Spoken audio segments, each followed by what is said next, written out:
I cannot recommend enough, encourage enough, urge enough that everyone take the time to do at least a weekend retreat, to really disconnect, go off grid, be completely separate, and devote a significant period of time and energy to simply being with yourself, to discover that the magic, which is who you really are.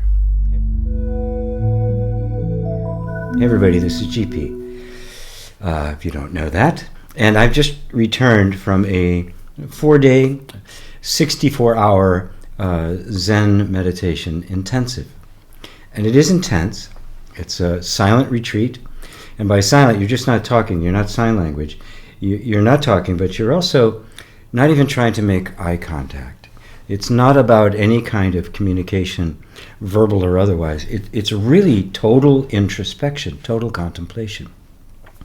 Now that's hard to do online.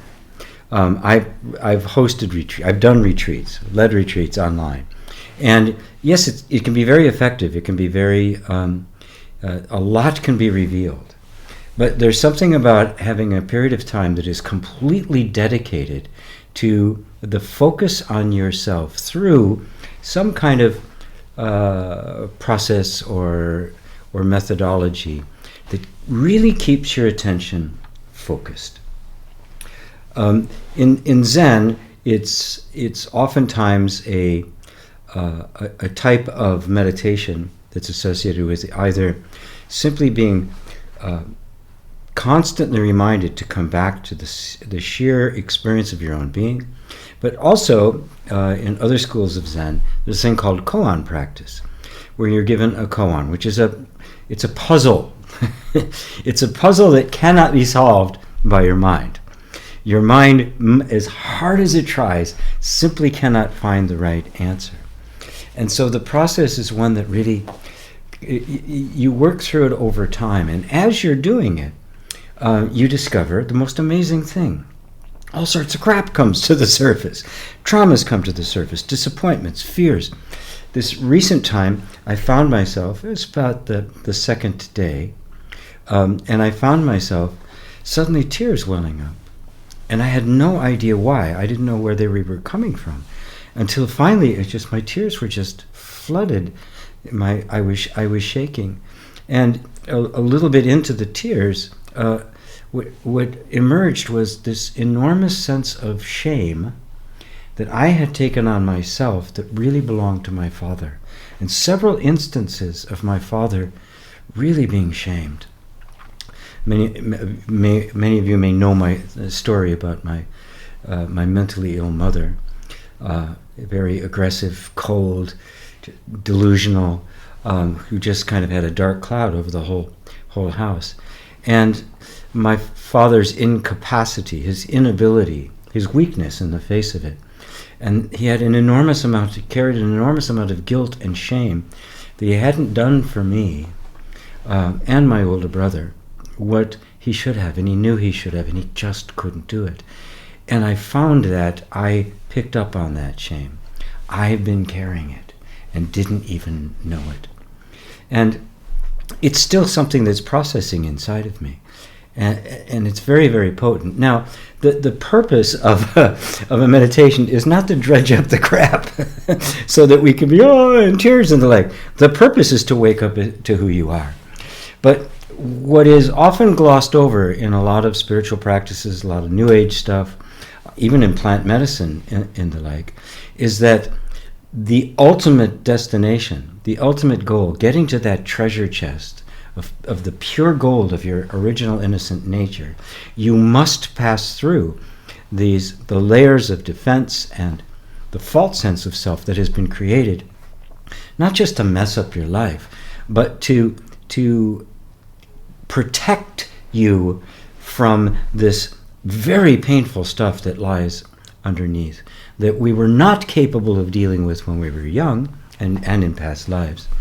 But because of the gift of awakening that causes you to want to go to a retreat in the first place, you find the grace. You found the grace already that's where you want to go. And there's a sense of the hero's journey about it, whereas, suddenly you run out of moves and there's no place else to go but as deeply far in as you can. And you find all your attachments and the things things you thought were really important, the things you just wanted to hold on to and just slipped from your hands. All of that stuff, very gently, believe it or not, even though tears come and the like, it's very gentle, the process in which all of that stuff is purged out of the system. And what remains is really an unspeakable peace, a quiet, and a sense of confidence. And so I wanted to share that with you and encourage you. It's made me recognize myself that I need to do, as a spiritual teacher and meditation teacher, I need to do more live events, even if they're small, even if I can't get enough people there to cover the expenses. There's an essential ingredient that can only happen when you're live person to person. There's a transmission that takes place between the teacher and the student that is nonverbal. It's not even non-gestural. It is really pure presence. There's a focus on what's happening in the moment.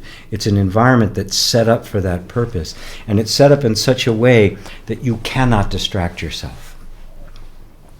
Whereas if it's an online thing, it's really easy to do it, and you can't maintain it, right? If you're sitting online and you're at home, once it's done, even if it lasts for 3 or 4 hours, right? There's the rest of the day, and you're in the environment with all the regular triggers and all the regular distractions, and maybe you've got other people, maybe you've got kids and a family and responsibilities and the like. There is an absolute necessity that we withdraw from all of that intentionally to get into an environment where we are free of all distractions. Now, having been a spiritual teacher and having meditated and done this processing for so many years, it was very easy for me to get into that within the very first morning. Some others it took long, but everybody got there. It does take, even if you're an experienced meditator, it takes some time to really settle into that, where the distractions, if you're in this particular thing, and I'll tell you a little bit about the process. In this particular process, there are actually people talking around you. And at first, you just can't hear anything but the chatter around you, even though your job is to focus very intently on the one whom you're working with. And it's a very interesting process. It is based on Zen. It is based on Zen koans. You have a koan, or a particular phrase, a self-questioning that you hold for the entire time. This one single question. And the only purpose of the other person there is to, well, is developed by Zen Ways. He calls it group Zazen. It was put on by Blue Cliff Zen, which is in Eugene, Oregon. Zen Ways, you can look them both up, bluecliffzen.org and zenways.org. He's in London. Daizan and Shinkai is the one who runs it here in the U.S.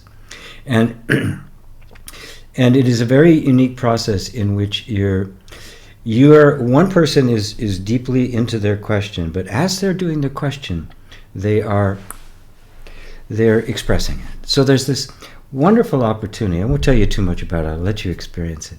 But it's a wonderful opportunity to have not just be in a space where it's quiet and you're focused, but to have someone actually there. They're not doing anything. They're very quiet. They're not reacting. They're just being present. And it's based on dyad work, if any of you are familiar with that. But what happens is that there's somebody there who's simply there to remind you, yes, to keep here, to stay here. Every time you open your eyes, there they are. And you get, right, stay with the question, stay with what's coming up, it is a really potent way to keep attention focused that is really, it's a capacity that takes years to cultivate, but even somebody who's brand new can can make enormous progress, even to the point of having an experience that could be called kensho, or awakening, or satori in some traditions, where there is a clearing away and suddenly there's a sense of, oh, this is who I am. And of course, that's the goal. Now, as they themselves point out, that's not the point. That is the point, but that's not the end. Without a regular practice, without a regular self-engagement by yourself, a solitary practice, and just sitting in traditional zazen with others, you can't sustain it. This isn't something like you're going to have the glorious trip, one and done. Nothing works like that. I tried both. Really, this one isn't good. No, there's a cultivated thing that has to happen over time, but the beautiful thing about it is that there's many people who have had a meditation practice, very devoted, very sincere, for years, and have never actually touched into that place. And I suspect, and I think Daizan and Shinkai would agree with me, that it's simply because they haven't had the opportunity for an intense focus. It's something very foreign to our current world, our current way of living. The distractions are absolutely constant. We carry a distraction device in our pockets that is constantly asking for our attention. So this capacity to have absolute focus is something that needs to be cultivated, but with help, it can be experienced in a very short period of time. There are studies done on the nature of genius. Many studies have been done. What makes a genius? It's so mysterious. But somebody who looked at all the different studies to try to put them together, kind of put out to see if he could find a common thread. And the only common thread he could find was a capacity to focus attention on one thing only with such intensity that everything ceased to exist except that. That was the one thing they found, the thread that ran through all of it. This was the secret to genius. And what is genius? We want to think of genius, the Einsteins, the Mozarts, the Jimi Hendrix, right? We want to think of it in terms of those folks who indeed qualify for that. But if you look closer, what is it? It's an awakening of something within us that I believe is in every single individual, but is simply not had access to because it hasn't been given enough attention. It's kind of like a romance, right? What happens if you stop giving a lot of attention to your lover? What happens if suddenly distractions, they're down the priority list? You're penciling in, that the date night or the time spent, the quality time spent. What happens? It deteriorates. There's not the same energy behind it. There's not the same enthusiasm. It doesn't grow. Our attention is the most powerful thing we have. And what governs our attention, what grabs our attention, what we give our attention to, determines the entire quality of our life. And the experience of enlightenment or awakening or realization requires that. It is, I've heard a lot of disparate explanations about it. It's a sudden thing, it just happens. There's nothing you can do about it. It's a divine accident.